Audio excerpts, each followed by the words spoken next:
Hello, everybody here at Cape Fear, as well as everybody that is online. Wiem, że mam zo Slovenska niektórzy návštěvu. Tak zdravím vás aj. And sorry, that was for the Slovak people that are watching online. And today we are going to be talking about the Ukrainian war, personal perspectives. It doesn't just encompass the war today, but it also encompasses things like propaganda in Russia and what it means to be a refugee from Russia or even from the Ukraine. Today we have Polinka Sladkova. She is a student here at Cape Fear, and she is also Russian. What year did you come? 2014? 2016, so 2 years after Euromaidan. Okay, I guess we messed that up a little bit, my apologies. So 2 years after Euromaidan, she came over, and running from certain aspects of the Putin regime. And also we have Anya Maltseva. She is Ukrainian from Kharkiv, and she had to escape the war trying to catch trains, ultimately went by car here, and she'll also give us some statements. Now, to start this off, I need to tell everyone, what you're about to see on my end does not do justice to what happened between Russia and the Ukraine.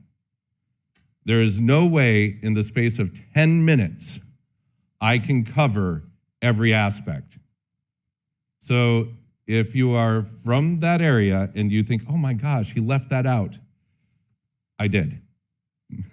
And it's because to do this right, to fully understand what is happening in the Ukraine and the Russian and Ukrainian experience, it would take an entire semester, at least, if not two.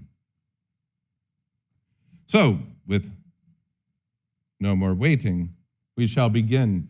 So, we're talking about the Ukraine, and this is from the Orange Revolution to our modern war. Now, this will lay the backdrop that everyone else is going to be speaking to. First, we have the Orange Revolution. Now, this is all about an election gone wrong. On the screen, you see Leonid Kuchma. Now, he was the second president of the Ukraine. He allegedly had a very corrupt government. It was quite pro-Moscow. Like many of the governments at this time of nations that left the Soviet Union, had a very hard time understanding and grappling with the new ideas of capitalism. Built into the old system were some ideas of traditions, really, if I could call them that, of cronyism. So, for example, as they became more and more capitalist, certain people in many countries from the Eastern Bloc would be offered by their friends in government to say, own a steel mill and you can buy it for $1. That one over there is $10. Oh, you want the industry? Well, give me 1,000. As you can see, if you own an entire industry, you're going to make lots of money. And on an investment of anywhere from $1 to maybe at most $10,000 to become a billionaire, who here would not take that chance? Right? Many people would. Every nation had to deal with this at some point. Now, Leonid Kuchma, he had some of this happening. He was quite pro-Moscow, and throughout his time, from 1994 to 2005, as he was president, that's a long time to be president, he also lessened many of the freedoms of the people of the Ukraine, especially of the press, which is something that we take for granted in America. Now, the candidates in 2004 that show up, well, this guy, Kuchma, he throws his weight behind Yanukovych. Oh, and I don't have a laser. Oh, well. He throws his weight behind Yanukovych, who is very pro-Russia and the face of the old regime. Yanukovych. And on the other side, ladies and gentlemen, weighing in at all of the kilograms of the Ukrainian people, Viktor Yushchenko. He has a party called Our Ukraine. He has the weight of the people behind him. He is basically part of this new Western order that the Ukrainian people are really just wanting to become part of. He is pro-West, he is pro-NATO. He's more pro-NATO than NATO was pro-Ukraine. That is a problem. Now, he is supported by Yulia Tymoshenko. Now, one thing about Yulia Tymoshenko, if you notice her hair, oh, Ukrainians fell in love with this. That's folklore. That is a national style of wearing your hair. It is a tradition. She encompassed the old traditions of the Ukraine, but with new hopes and new dreams. And she creates what we call the Tymoshenko Bloc. And it supports Yushchenko. She will actually become the prime minister in 2005, but she gets removed for strange reasons of corruption that seemingly disappear as soon as she's no longer prime minister. So yes, if you want to read trumped up charges, yes. The thing is that the pro-Moscow government really did not want her in there. Now, she's able to make a comeback, and she becomes prime minister again in 2008. Now, this 2004 election has what we call the Orange Revolution. The 2004 elections, according to everybody in the Ukraine, they were fraudulent. Many people felt that they were fraudulent. This was the big lie, if you will, for the Ukraine. And the people, they hit the streets. The people that support Our Ukraine, which is Yushchenko's party, the Socialist Party of Ukraine, Communist Party of Ukraine, and Yulia Tymoshenko Bloc, which, by the way, is just to the left. It is not a communist side. It actually is kind of more of an all-encompassing leftist group, kind of like mid-of-the-road Democrats for Americans. They all throw their weight behind Yushchenko.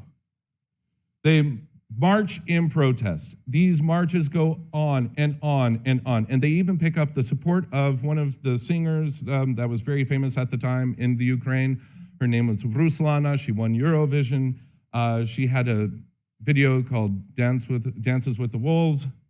And it also shows her taking part in the Orange Revolution. And we'll try to stream it for the people that are online, but here you guys get to see a little bit.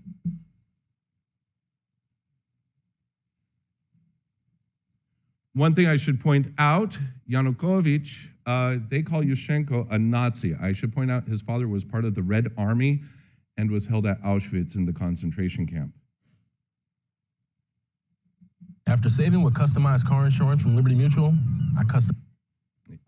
And even Ruslana gets commercials. This little light of mine, I'm gonna let it shine. That is not Ruslana. It's fine, it's about to skip. I hope. Oh. Yeah, let's skip that. That is Ruslana.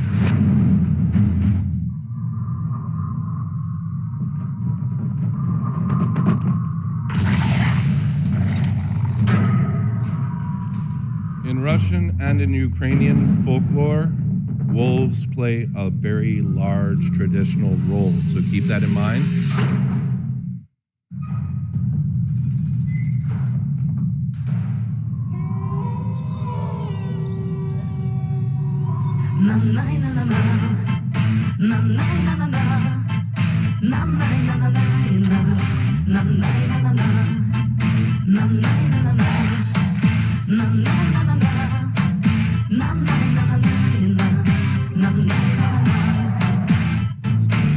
You make me angry, you drive me crazy. The more I care for you, the more I'm over you. You make me feel pain, you make me love in vain. The more I'm getting close, the more I walk away. I want it back. You'll notice a lot of orange throughout the video.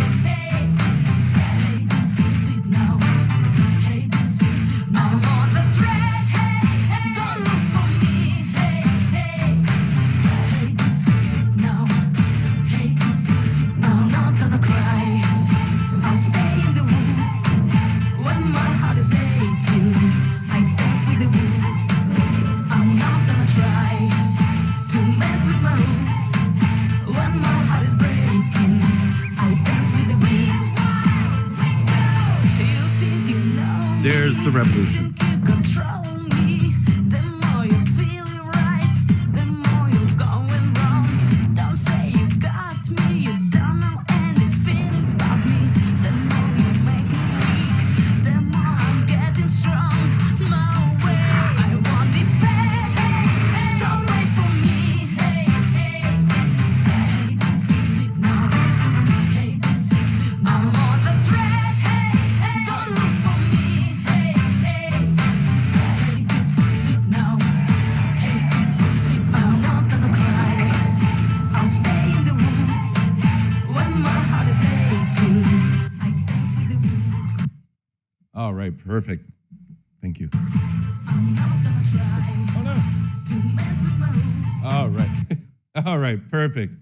So now during this Orange Revolution and this whole time of trying to push through a new election, Yushchenko actually got poisoned by a dioxin, which is actually the agent in Agent Orange. And as you can see on his face, this is what he looked like right after the poisoning. That is called chloroacne. Now, not to be outdone, Yanukovych has a horrible attempt on his life where he was hit with a blunt object. If you can play the very quick clip for 20 seconds. All right, perfect. Here he comes. Oh, he's hit. Oh, he's down. Can we play that one more time? Just in case everybody missed it. Here he comes. He's hit. Oh, he's down. Ladies and gentlemen, that is what an egg can do to you. He was hit by an egg and told everybody that he was hit by a large blunt object and it was a dangerous attack on his life. Now, meet the winner. After the new elections happen, we get Yushchenko. And of course, it has its problems, as every well-intentioned politician finds out. Getting elected is easy, governing is harder. He does not get reelected, loses in 2010 to none other than Viktor Yanukovych. Now, Yanukovych, he's going to reject the EU associations that Yushchenko had tried to get in place. He also rejects NATO, but now to be fair, NATO has done its fair share of rejecting the Ukraine as well. But Yanukovych rejects any ideas of joining NATO, and he begins to move closer to Putin and Moscow. In fact, he even tries to get a loan from Moscow to get the Ukraine out of debt. The Ukrainian people do not like this. So we go now to Euromaidan. If you neglect your people, you will have a revolution. Now, Yanukovych, in the middle of these actually violent demonstrations this time, the people, unarmed, tried to march from Independence Square, Maidan, all the way up to the parliament to try to force a new election. The Berkut, which is basically like a shock troop police force, begins to fight back at them. These unarmed people take tires, sides of doors, whatever they can find as shields. They create burning barricades, trying to protect themselves. This goes on for 4 months. People are fighting for their voices and their democracy for 4 months. Finally, in 2014, about 4 o'clock in the morning, under the guise of night, Yanukovych steals away on an airplane and flies to Moscow. But he tells us, I didn't abdicate. I think we need to remind him what abdication means. That is leaving your position of leadership and running away. Yes, Yanukovych, you did. Now, a new government forms in the Ukraine. This one is more pro-West, more pro-NATO. And it goes through a few different leaders. Unfortunately, I can't get all through this. But in 2014, right at the same time that Euromaidan was successful in retaliation, there is an invasion into the Ukraine and an annexation by Russia of Crimea. Crimea, if you notice where it is located, is a prime entrance to the Black Sea, which you can then go through the Straits of Bosphorus into the Sea of Marmara and straight into the Mediterranean. This is prime real estate for trade and for your economy. And it was stolen in 2014 from the Ukrainians with not much of a reaction. This was done, though, because of the new government and the Euromaidan. Now, I call him the Ukrainian Ronald Reagan because he is a great speaker. Of course he's a great speaker. He's an actor, just like Ronald Reagan was. That, my friends, that is Zelensky in Servant of the People, Sluha Naroda. Now, this new government is still steadily moving towards the West.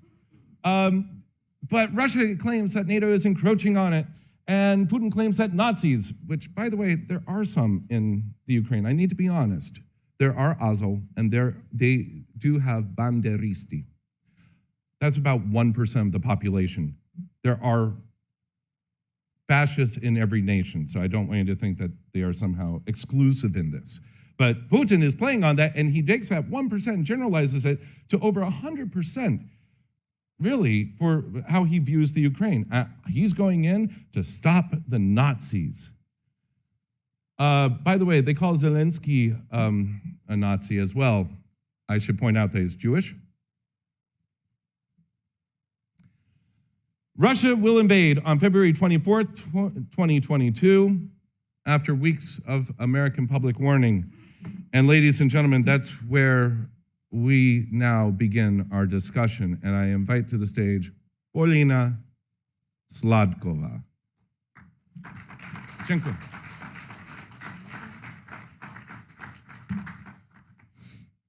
Hi, my name is Paulina. I'm a student here at Cape Fear, and this is my story. I was born in November 2001 in a small village near Tver, Russia.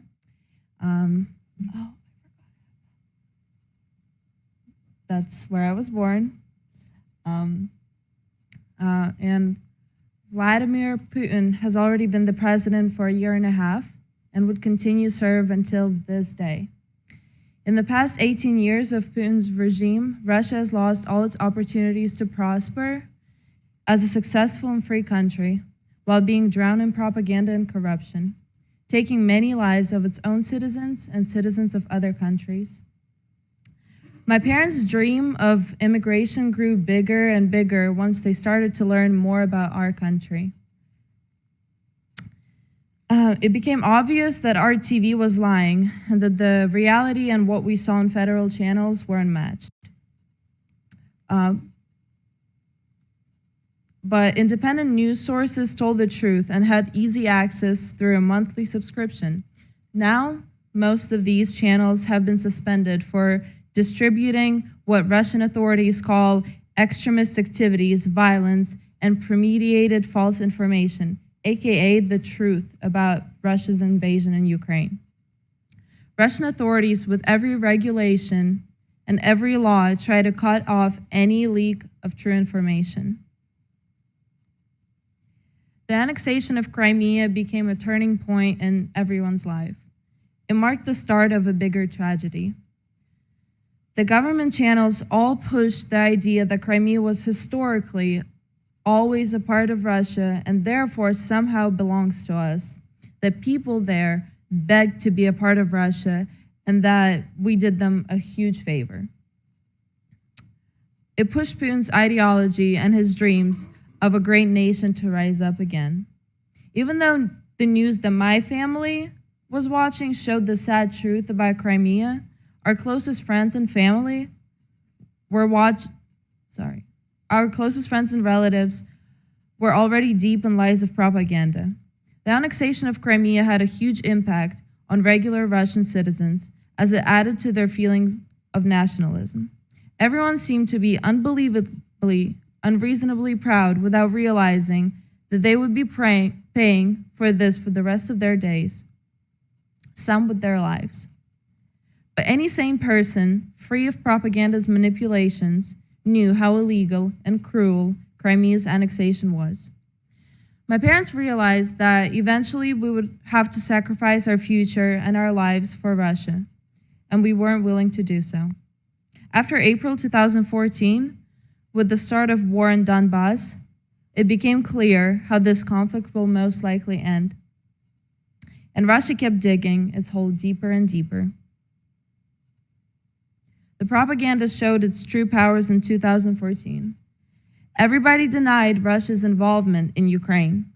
Everybody but rows of Russian tanks my family, saw going towards Ukraine when we lived in Voronezh. That's a couple of hours away from Ukrainian border. When I became a little older, I myself started showing interest in my parents' oppositional views. Learning about it made more sense than what I heard from at school or from my classmates. Eventually, I started to express my own thoughts and opinions on such matters. Ukraine, Crimea, Donbass were brought up surprisingly often in many eighth graders' conversations, and I didn't hesitate to disagree with my classmates or teachers, always ending up in countless arguments and bullying. After my parents won the green card and the chance to immigrate came closer than ever, I wasn't shy to mention it in those arguments. Moving to the US quickly turned me and my family into traitors. Some did not understand our choice and blindly believed that America holds no good in its future. And why move when you already live in the greatest country in the world? But disagreements quickly turned into broken friendships and even death threats from my school teachers. Something like, people like you should be killed. Same-minded people were getting arrested at protests, oppositional leaders and journalists sent to jail, and free speech in Russia soon to be a myth. Today, people who supported the annexation of Crimea find ways and excuses to support the ongoing war in Ukraine. People like our closest relatives and friends refuse to hear the truth or look on the other side of propaganda for themselves. Supporters of Putin's regime turn to irrational anger once faced with an undeniable fact or a strong argument. People's ability to justify things like Ukrainian genocide surprises even those who saw and faced the works of propaganda their whole lives. Genocide in Bucha, resemblance with the swastika, victims of propaganda willingly close their eyes on even the most obvious things, believing in the most irrational lies. I always considered myself a patriot of Russia. I wish for my country to be free and prosper, and maybe one day me and my family would be able to come back and speak our mother tongue and live in our home country. Those internal dreams were crushed 2 months ago.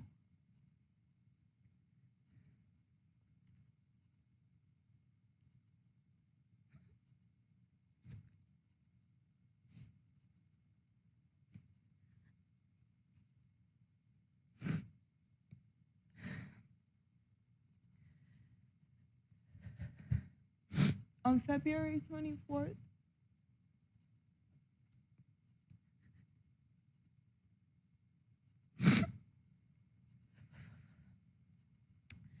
(2022), life changed for all of us.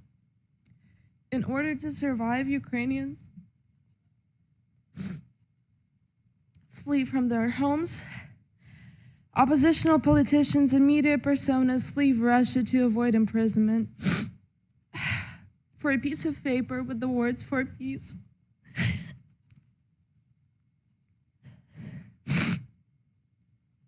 For no war, anybody can get up to 3 years of prison.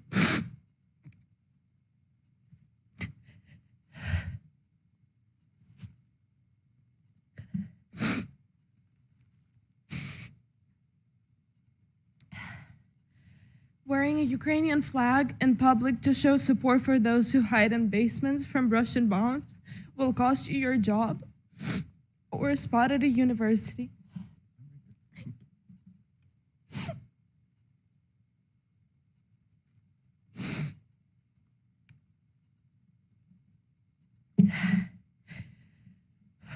crimes of Putin, his soldiers, generals, are all seen by the rest of the world.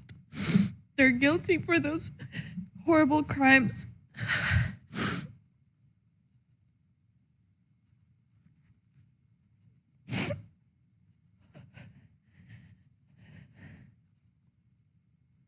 I'm sorry.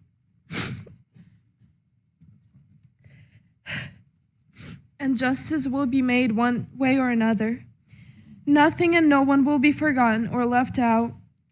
With social media, not only we have access to digital evidence, like videos or security camera footage, we also have access to the names of those who murder, steal, and torture. While the Russian army led by Vladimir Putin and him himself are war criminals, I believe that we Russians are also responsible for what's happening in Ukraine. We, those who left and who stayed, those who are silent and those who speak up.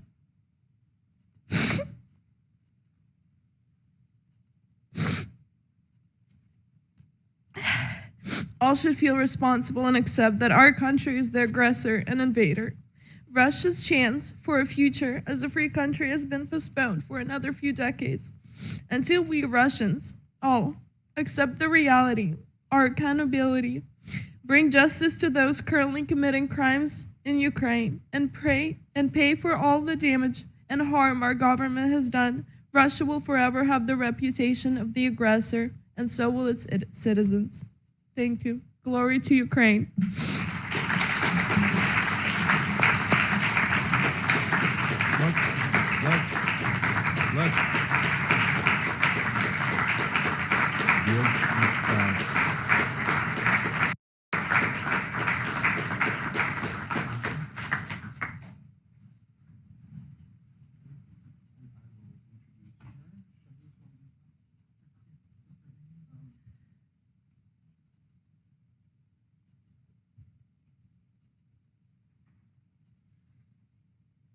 Thank you very much, everyone. And our next guest, streaming to us live from Spiska Nova Ves in Slovakia, Anna Maltseva, a Ukrainian refugee who has escaped from Kharkiv and now is residing in Slovakia and possibly moving further west? Probably, yeah. Yeah. So just to kind of put things into a little bit of perspective from the last talk, if I may, Russian does not have the letter Z. Z, that sound, Z, it looks like a 3 to us. So when you see the Z, it's not inherent in their alphabet at all, in Azbuka. So I just wanted to point that out when she was saying Z. There is some speculation that it means Zapad, which means that it comes from the Western, the Western group of tank divisions.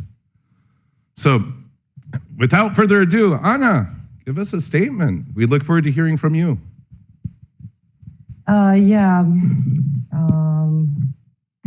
So hi, I'm from Kharkiv. My city is in 40 kilometers from Russian border. My father actually is originally from Russia, and my city also is brought to the world this football chant, Putin Huilo, la la la la la la. Probably you know that. So right now I'm located in Slovakia. Still can't believe we made it with my son and my cat. And I would rather start with some notes of mine about those revolutions that were in Ukraine, took place in Ukraine. I used to be apolitical, and in 2004, when the Orange Revolution took place, I probably didn't realize and wasn't didn't have,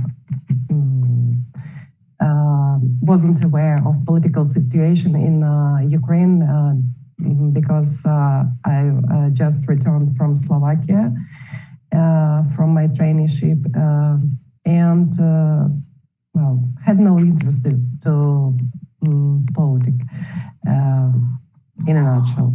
But my parents did, and they cared about our future. And they went to the square of independence in Kharkiv. They went there daily, and they were protesting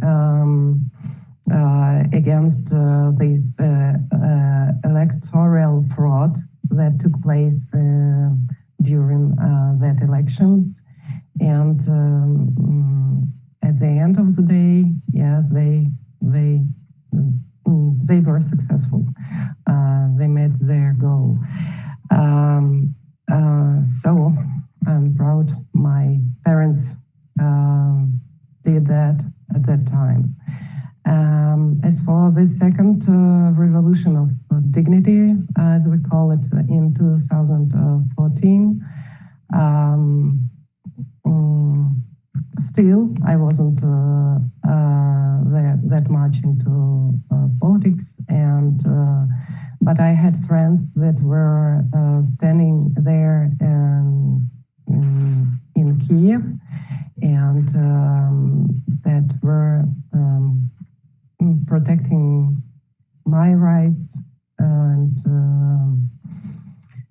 that were fighting for that. The clear understanding of and media literacy came to me probably at the beginning of 2019, when there were elections, presidential elections again, and there were two candidates, Zelensky and Poroshenko. Actually, probably those 73% that gave their votes for Zelensky, they were sick and tired of those former president Poroshenko, but probably they for sure they were wrong at that time. I had to analyze everything from the very beginning, and came to conclusion that Zelensky isn't the right choice for Ukraine, and I gave my vote to Poroshenko, but Zelensky did it. So from that time on, I'm not longer apolitical. I do follow all news, and I do try to follow all kind of news. And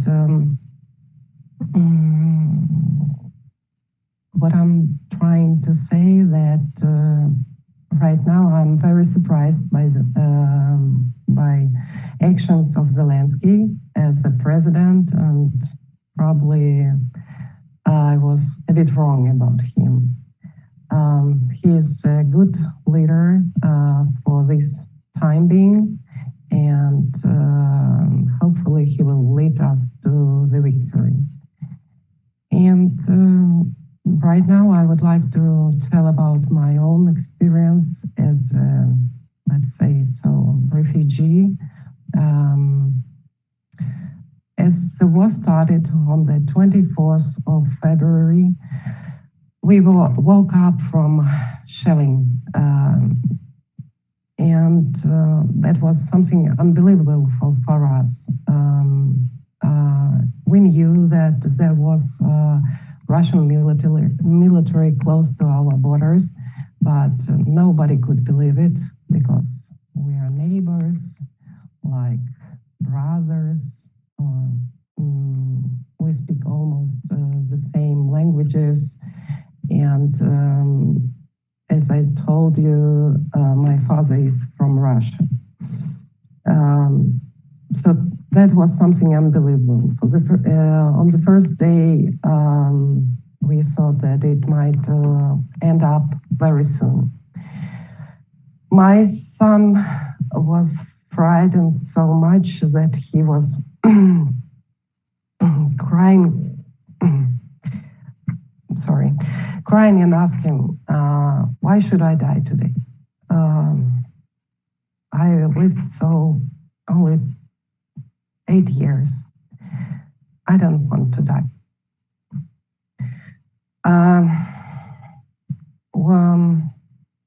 What we decided to do that morning, I went to pick up my brother from his flat and brought him to my parents' apartment to be closer to each other, just in case if the connection will turn off. And that was a good decision from our side, because we are definitely needed support of each other, and we had a basement in our house where we could hide. We even made one night there. We slept there, but only for one night. Then everybody decided not to go there anymore. It's like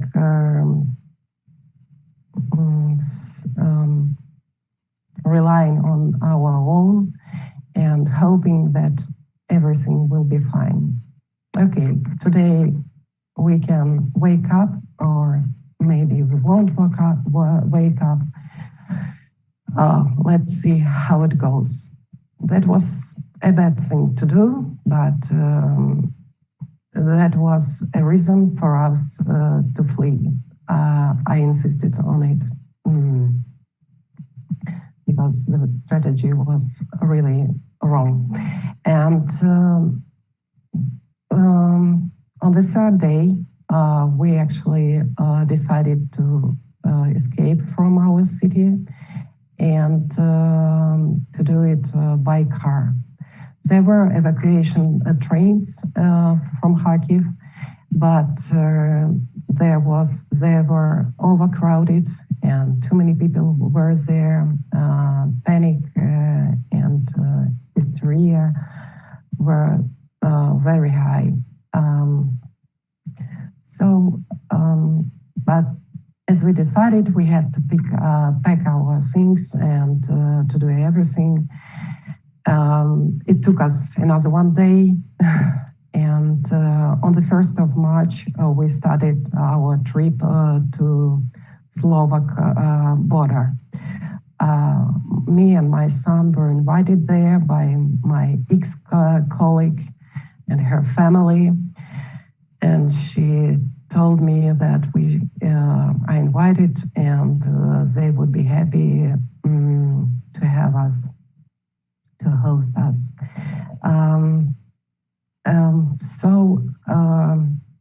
Actually, on the 1st of March, there was a first missile attack, and at that time we were packing our things. We decided not to stop, not to pause, and we were just packing things. They attacked the city center, the administration, the regional administration of Kharkiv. And there were a lot of dead and wounded people there. We packed our things, came to say goodbye to our parents, to my parents, and left the city. in 3 hours after we left the city, there were another one missile attacked, and that they attacked the road we were taking. If we were there on that time, we wouldn't survive it. So as we made it to the first city that wasn't attacked close to Kharkiv, it was Poltava. We were surprised to see big people walking there peacefully, like going somewhere, just walking, because it wasn't allowed on that time in Kharkiv. We stayed another one day there just to sleep well and to have enough power to do our trip. And on the 7th of March, we reached the border with Slovakia, and we crossed this border together with my son, with my cat, and left my brother and my husband. So this was a long way to a safety place, and I'm really happy we did that because of the Bucha. When I couldn't stop crying 3 days after these pictures from there and stories of people who lived there, who witnessed these crimes, tortures, and atrocities of Russian soldiers.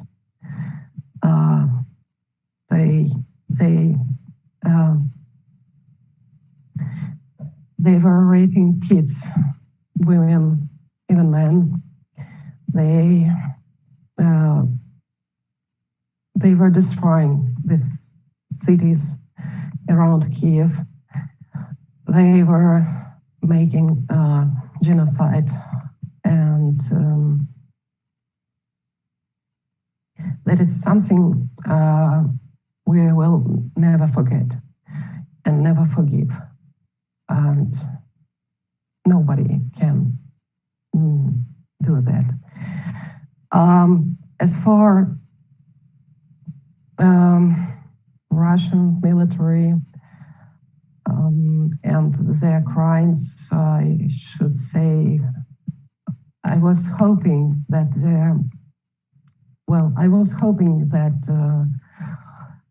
Russian civilians, their wives, their mothers, they will bring that to the table, that they shouldn't do that, shouldn't commit crimes there. But no, there was a telephone record, a call record of a Russian soldier with his wife, where she allows him to rape Ukrainian women.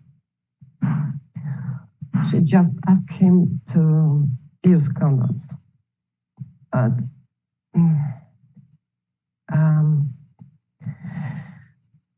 So, as I told you, I was showing pictures to my son from Bucha, and will do that again. I don't want him to forget, but I guess he will never.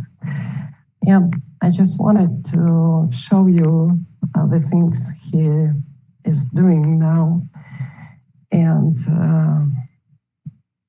he used to go into art class, and he used to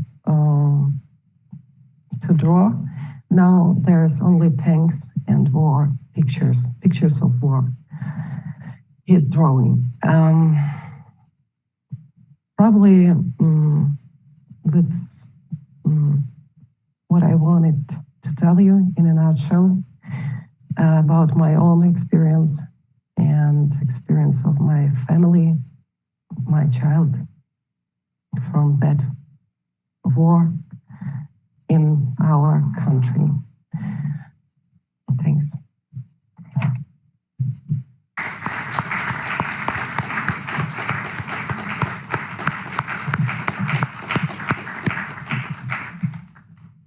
Slava Ukraini. Героям слава. Okay. Sorry, a little choked up. At this point, I know that we're beginning to run a little short on time, but I would love to open it up to possible questions, possible comments. I do have one question for the audience, though. Who here is Russian?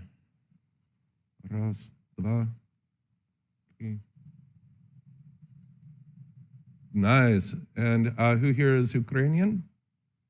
One. Okay. I was trying to see how many Slavs we had pulled out here. How many are Slovak? No, okay. Raz. Okay.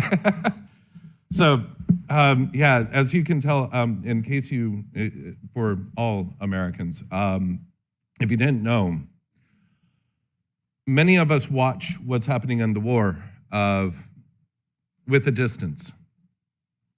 And for some of us, this hits extraordinarily close to home.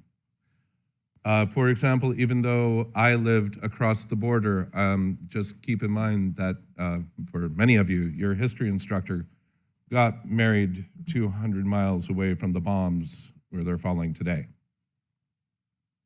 When things are going boom, that's still too close. We have family, friends, acquaintances, and colleagues that are in direct danger. And many of us, this affects our families. The one thing that most also Americans don't always understand between Ukrainians and Russians, many people are both. There are Ukrainians who speak Russian. There are Russians who grow up speaking Ukrainian because there's somebody in their family who is Ukrainian. There are people that have a Ukrainian father and a Russian mother. This is normal. These families are being torn apart by the propaganda that is coming out from the war and by the war itself. And remember, in America, you never know who you're sitting next to or how close this could be hitting any of us. But at this point, I'll open it up to questions or statement. Yes, sir. Oh, we've got a microphone. I feel like Phil Donahue at this point. Ted McIntyre, I'm a student here at Cape Fear. We've heard about propaganda in Russia. Is there a sense from any of the speakers that there's what the relative propaganda is in the United States? But if there's any sense of what the relative propaganda, actually, I just got a hand up from an audience member. She's also Russian with a Ukrainian father. Is that correct? Alice, can I bother you for a moment? Hi. Do you mean in terms of like, can you explain your question? Like, do you mean in terms of like pro-Russian propaganda or pro-Ukrainian propaganda, or what exactly are you talking about? My perspective, having been in the United States military for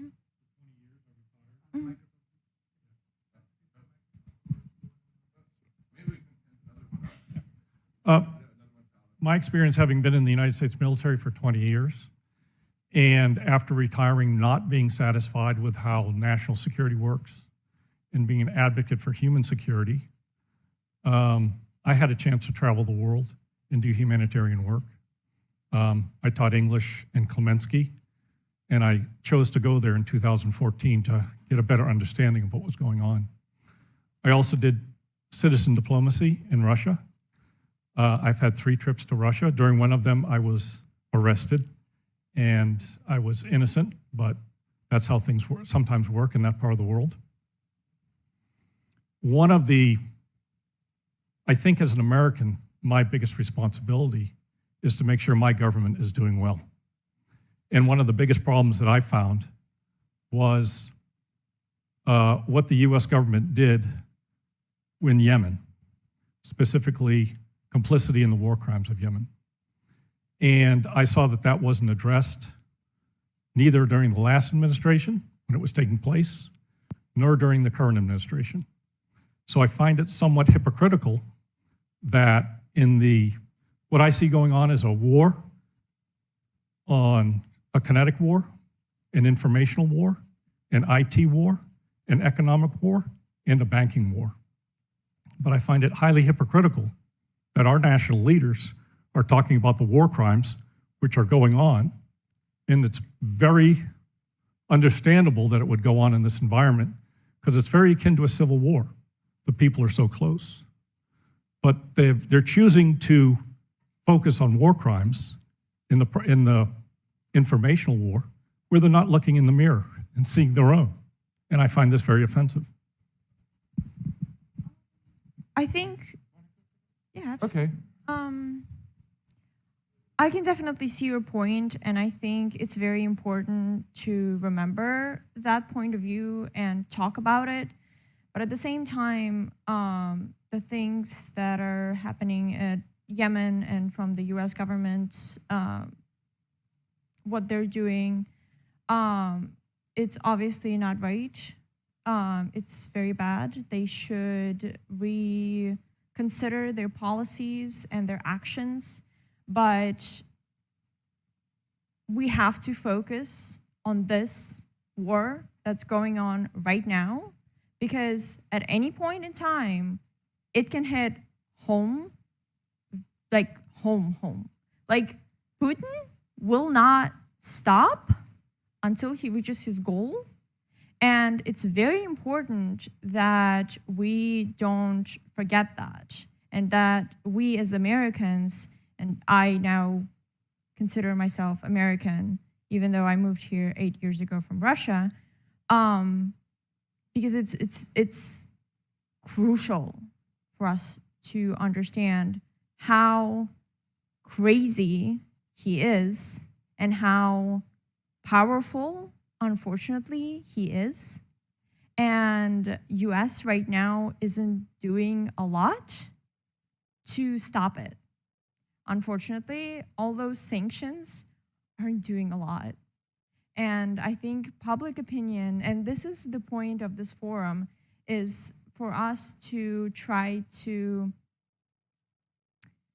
make you feel the sadness and the anger and the terror that we are feeling and that's hitting close to home.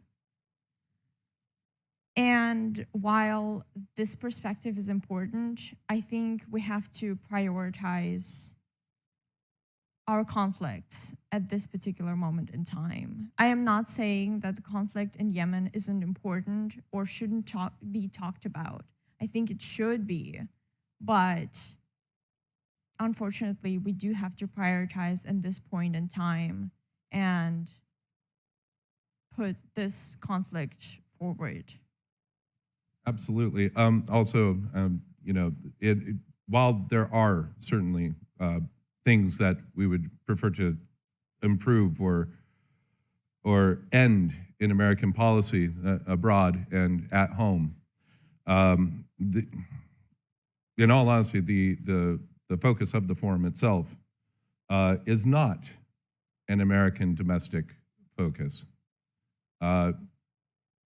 That your points are certainly well taken, but the focus right now here is on Russia and the Ukraine and the refugees. We could certainly open up conversations about how many Ukrainians we should take as the United States, and there are numbers that I could pull up that would make the 100,000 that we have pledged look very pale. Especially in, like, for example, in Slovakia. 350,000 refugees are there, heading there right now. Slovakia is, well, let me put it the other way because that's an easier way. North Carolina is 2.8 times larger than Slovakia. And they've got over 350,000 refugees, and we have pledged 100,000. We could take a hard look. Just, if we were going to speak on that policy, but today the focus is more on the propaganda and what's happening over there. But again, your point is very well taken. Oh, we've got another hand up. Yes.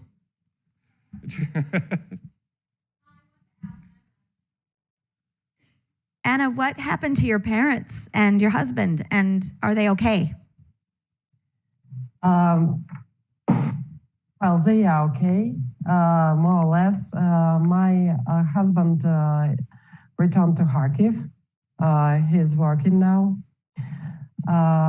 because economy should work and country should get money. And my parents are in Kharkiv region at the moment, in 80 kilometers away from the city. My brother is currently in Cherkasy. It's safety there. So they are all in Ukraine. Well, my brother and my husband cannot leave the country. They are not allowed. My parents don't want to. They were invited as well here to Slovakia, and I wanted them to come here. At least they left the city, let's say so.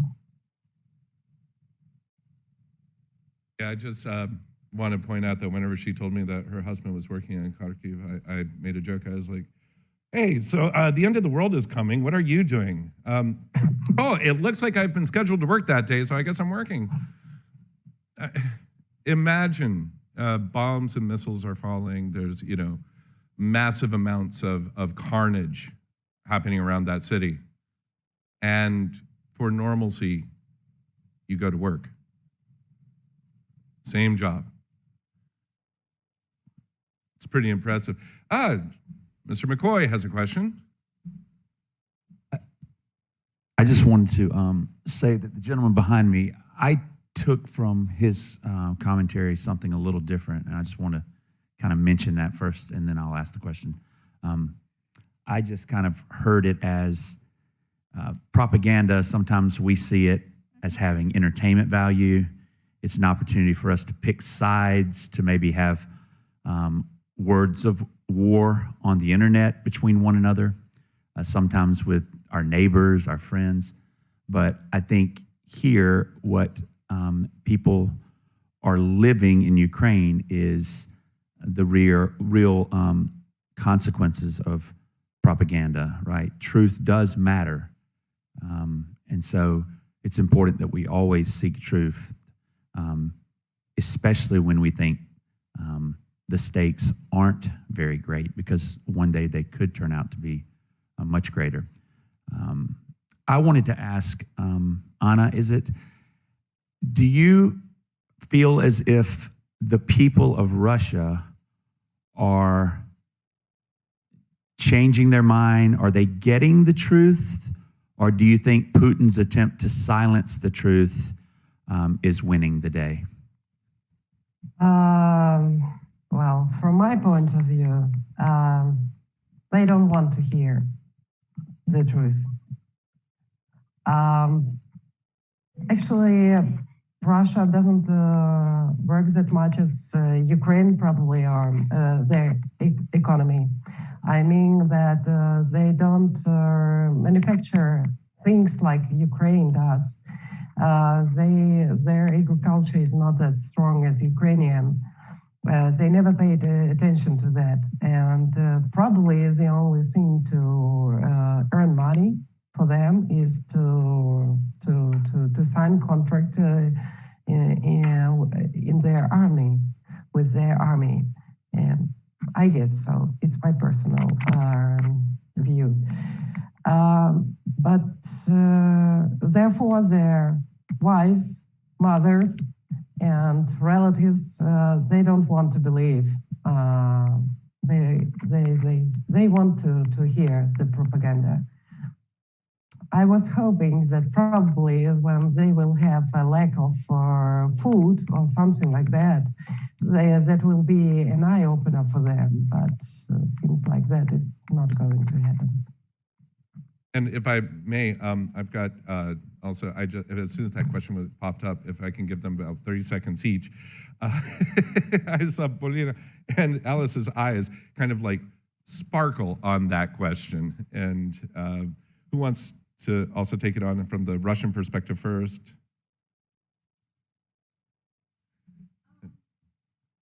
Anyone? Very good and very important question. And I totally agree with Anna. And it's even worse than what she said because, so in order to understand what's going on with Russia and Russian people, you have to imagine living in a country where your whole world perspective and worldview is surrounded, not surrounded, is based off of the fact that you are living in the country in Russia and you have to survive and do whatever you can to survive. And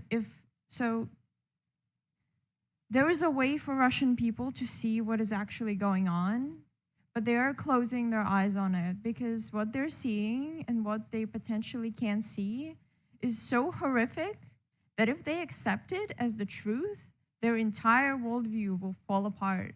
Their personalities will fall apart. And they are too afraid to do that. They are terrified to accept the truth because it's hard. And they are afraid to do something because my friends who study in Russian universities are being randomly stopped.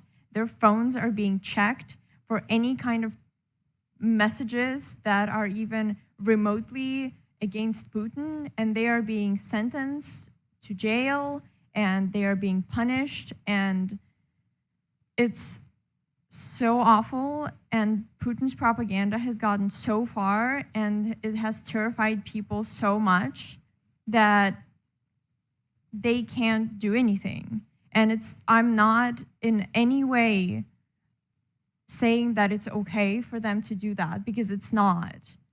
I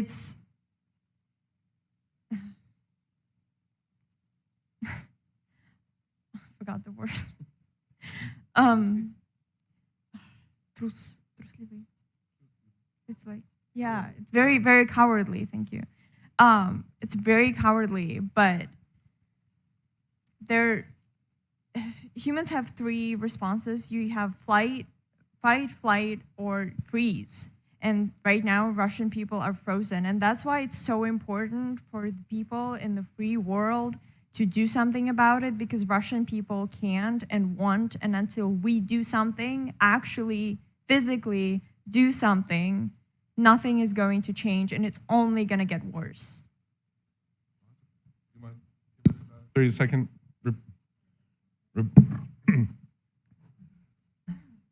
Here, you can move in here so that the cameras are on you. They don't need me. They're done a lot of social, I guess, questionnaires. Like, what is it called when you ask people, like, polls, surveys? Thank you. Based on those, you can see that Putin's popularity actually improved and risen. And well, because propaganda also works like 2 times better now after the war started. But a lot of people who do not support war simply don't answer said surveys because of what you said, because they're scared. So it's hard to say if Russians support war or like what percentage of Russians support war and what percentage of Russians don't, because people who don't, they don't talk. they refuse to answer. And of course, it does seem like mostly people support the war. Yeah, but. So I believe we had some other questions. Now, I'm going to make one really quick little announcement. I do know that we should be wrapping up, but so if you have someplace that you really need to be, like a class, we totally get it if you have to go. But if it's okay, I've gotten a clearance for a little bit to keep the forum open if you guys want to have more questions. If that's okay with you, Anya, can you stay for a little bit? Yeah, sure. Parada. So, yeah. But if anybody else has any other questions and you are curious, I see that you had a question. I'll definitely, if it's okay with you two as well, we'll keep this forum going a little bit. Yeah. All right, Lucas. My only question statement would be, what's the best place to like donate, most reliable place to donate to Ukraine, like resources, money, anything, or take in a refugee if you have space or something like that? My best advice is to call the embassy of the Ukraine, the Ukrainian embassy. Sorry, I still say the Ukraine, and I have to explain myself. It's not because I think of it as a territory, and I know it's kind of bad form in English, but I also speak a Slavic language, and in Slavic languages, you don't have articles. So, so to me, it has like a feel in Slovak, and it just comes out that way. So my apologies. But I would call the Ukrainian embassy and find out exactly where. Also, that girl that was singing, Ruslana, I believe she also has some sites. You have some places?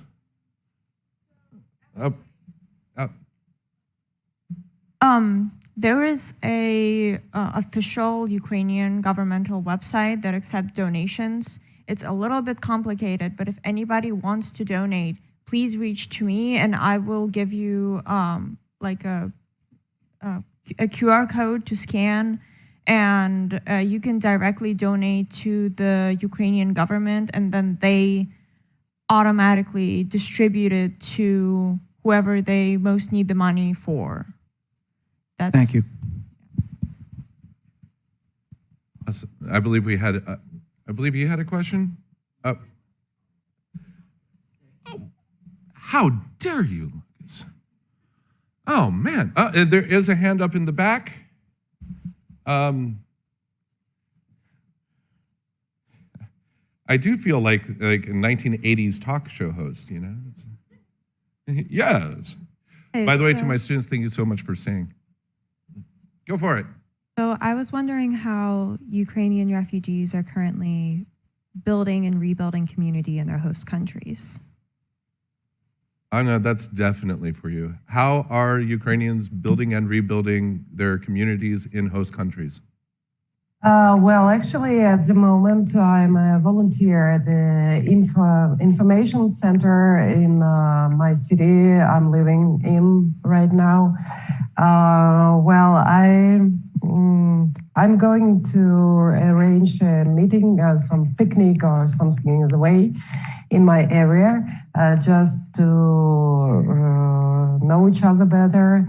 We have Telegram chats with Ukrainians in Slovakia, for example, where we share information, different one, like how do I get to the border, or when should we go to the post and get our money, or just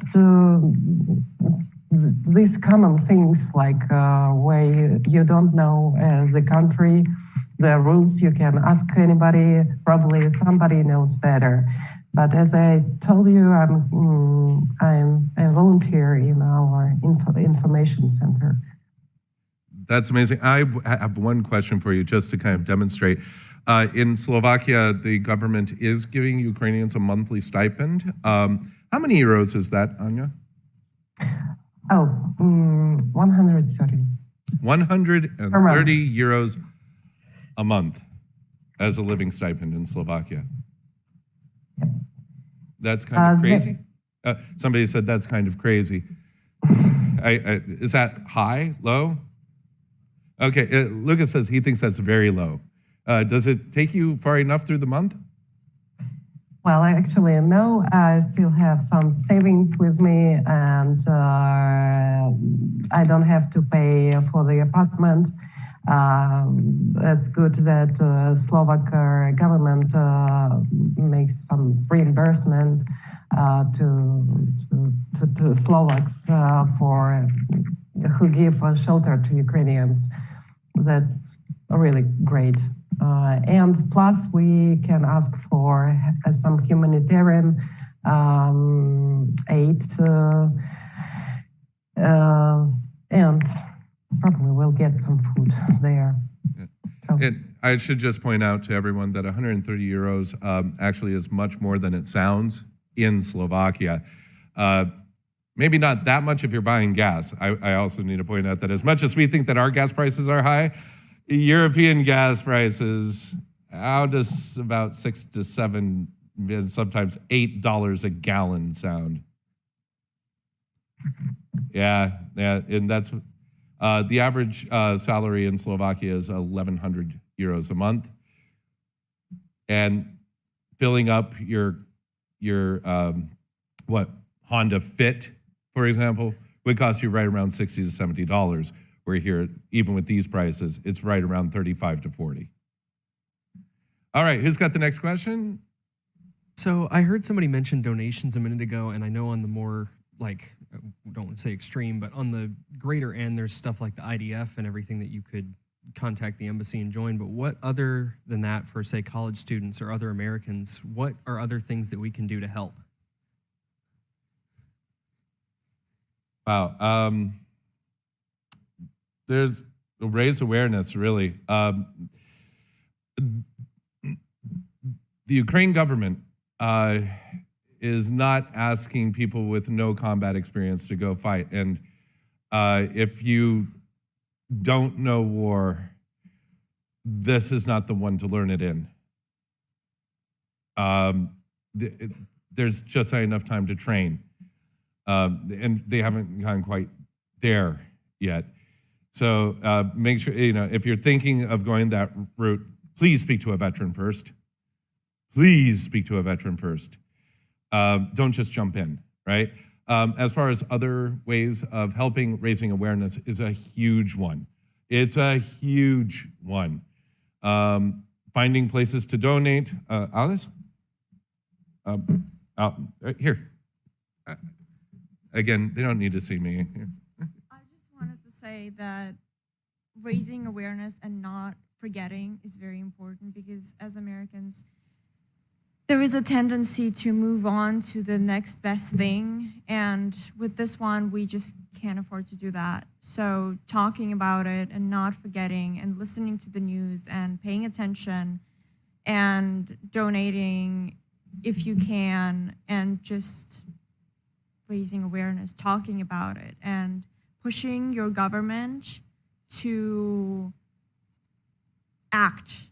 Elections are coming up, and some of them are very, very, very crucial in the policy sense of it. And so just use your vote, use your voice, use your vote, and pay attention to what's going on.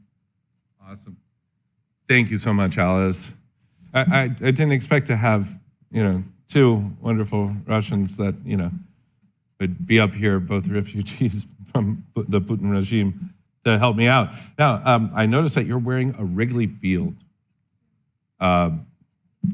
We'll discuss your baseball politics after the forum. Okay, No. gotcha. All right, what is your question? Well, on the topic of donations to Port City Community Church here in Wilmington, they're hosting this event on April 30th from 10 to 2 p.m. where they are, we are going to assemble 3,000 baby care kits to be shipped from the Convoy of Hope to the distribution center in Poland. And it's for all the mothers that are about to give birth to. So that's a way to help if you want to show up and help donate and just to help assemble 3,000 kits, that'll be cool. You can do that. So I should point out that the size of Poland is roughly the size of Texas. And they have 3.5 million refugees right now. It's possibly gone up since 4 days ago that I looked at the number. Again, as we were talking about things that we could, cite towards our own policies, our own domestic policies, we're pledging 100,000. All right. I believe we have time for one more question. And, okay, we'll make it two. All right. Go for it.